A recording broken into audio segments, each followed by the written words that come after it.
Doctors who are treating the victims of the unexplained attacks on Americans in Cuba have discovered abnormalities in their brain as they've been searching for answers for how these patients developed all kinds of symptoms ranging from neurological to vision and cognitive problems.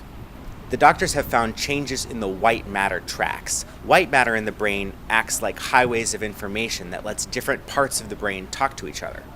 These are the most specific medical findings to date that doctors have been able to come up with, showing that whatever harmed the Americans in Cuba, it led to discernible, measurable changes in their brain.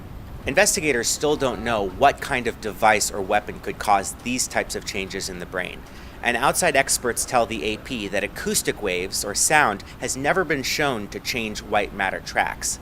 They also say it's very unusual to see changes in the white matter without also seeing changes to the gray matter, neurons that process information in the brain.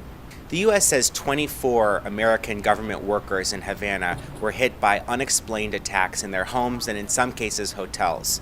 Almost all of the Americans heard some unexplained sound and then later developed symptoms. Some of those symptoms included hearing loss, cognitive problems, memory and balance issues, and even eyesight problems. The U.S. says it still doesn't know who's doing this, but as it learns more about what's happened to these victims, they're learning more about how to treat potential cases in the future. With white matter damage, there can be all sorts of behavioral or sensory or motor problems.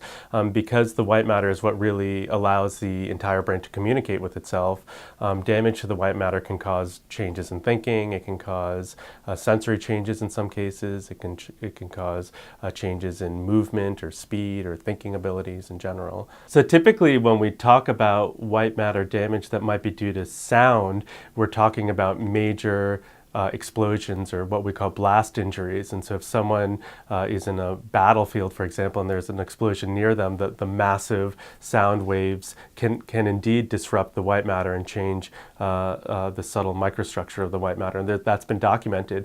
I'm not aware of anyone who's ever shown sort of more focused or subtle sound-related damage.